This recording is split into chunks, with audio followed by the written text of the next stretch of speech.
Good evening, Liverpool. Give me some energy, everybody. Thank you. I'm Luke. Friends call me the Luke Man. Some of you guys might want to be my friends after this. They say you got to live a balanced lifestyle. It's very easy to balance comedy and doing drugs. I'm stoned as the housewives of the Middle East right now.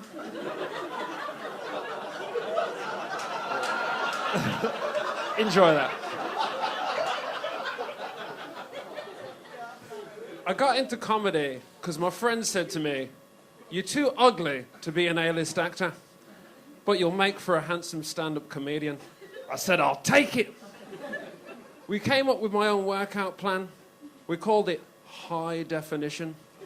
You smoke a spliff, and then you stay at the gym forever. Part of me is still there now, curling away, wondering how the comedy's going to go tonight. The other part of me is here, telling this joke.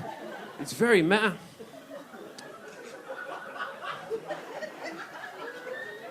My mother's Irish, my father's Jamaican. I came out looking like a fucking Mexican drug lord.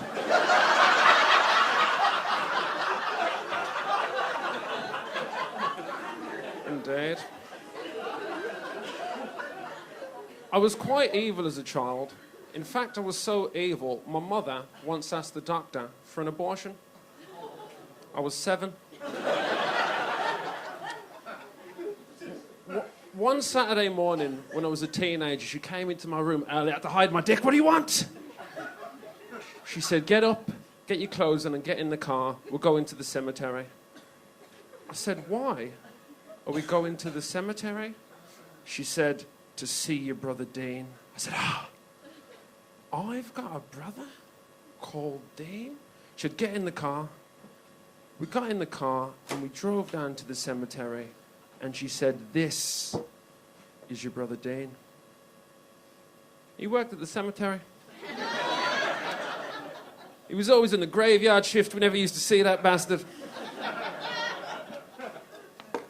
If 29 years ago I would have said to you that Donald Trump would be the President of the United States and Bill Cosby would be serving out the end of his days in prison for multiple sex crimes, you would have called me insane and very insightful for a 1-year-old baby. When I was younger, I used to struggle to get a taxi, and at first I thought it was because I was a big 6-foot black geezer. And then I realised that I was paralytically drunk, screaming in the middle of the street, "I'll kill the next fucking taxi that doesn't stop for me." Miscommunication. A good friend of mine once said to me, "Picking up an escort is like picking fruit. I'd like the one with the least bruises, please." Indeed. My friends tell me I'm far too honest. They say it's my biggest downfall in relationships, other than looking like Craig Charles from Red Dwarf. Has somehow got a nephew with Craig David from the musical act Craig David. You can fuck up your week stupidly answering what you believe to be random questions from your girlfriend. I remember once I got asked, "Luke, why do you watch porn?" I said, "Because I'd like to have sex with these women, but I can't. So I've got to look at them through a screen while you resent me from the driver's seat." A few weeks later, we were chilling out in bed, post-coitus. That means after sex, for you layman's, pun intended. She rolled over and she said to me, "Luke, am I in the top 5 women that you have ever been with?"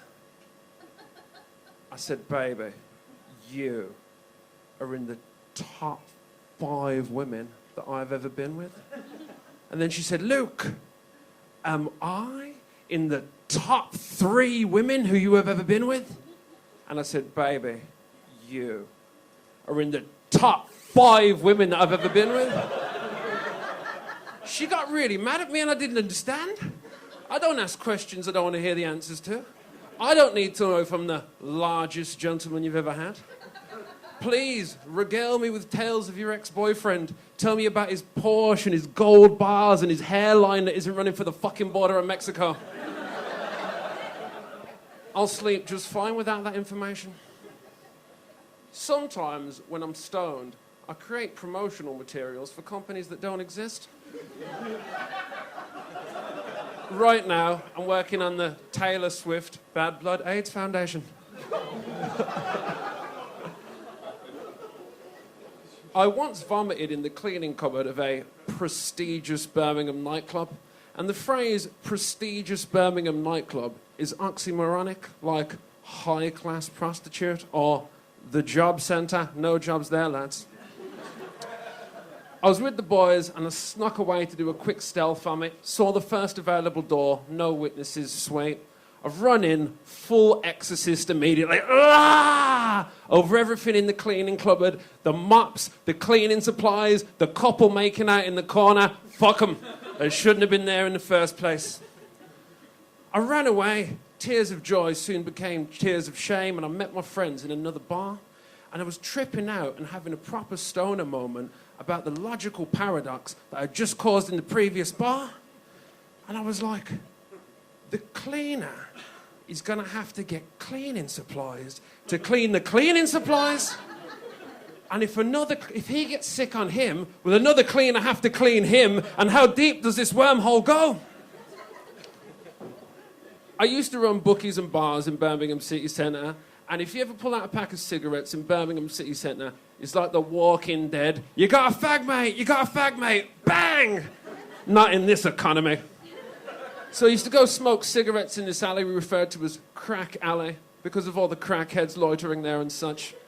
A winter evening, I was having a cigarette about 9 p.m, and I heard a strange sound. Ah. I'm not a believer in the supernatural, Luke, man. I think there might be a baby in this alley. I see a little 2 or 3-year-old Chinese boy, and I walked up to him, and I was like, is this a baby? Am I stoned? Yes, but this is a baby. So what are we going to do now, Luke, man? We've come out for this cigarette. Now we've got a Chinese baby. Black guy put his head round the corner and looked at me in the eye and he said, yo, fam, is that your baby? I said, yes. I always bring my Chinese baby to work at the bookies at night with me. He said, no, I'm black too, motherfucker. He came over, ended up giving him a cigarette, which defeated the whole point of going out there in the first place. I said, if a Chinese person doesn't come, by the time we finish these cigarettes, you're going to have to stay out here with the baby because he can't come inside due to gambling regulations. I'll have to phone the police. 5 minutes are up. I've gone to go back inside the door, and I hear a strange noise behind me.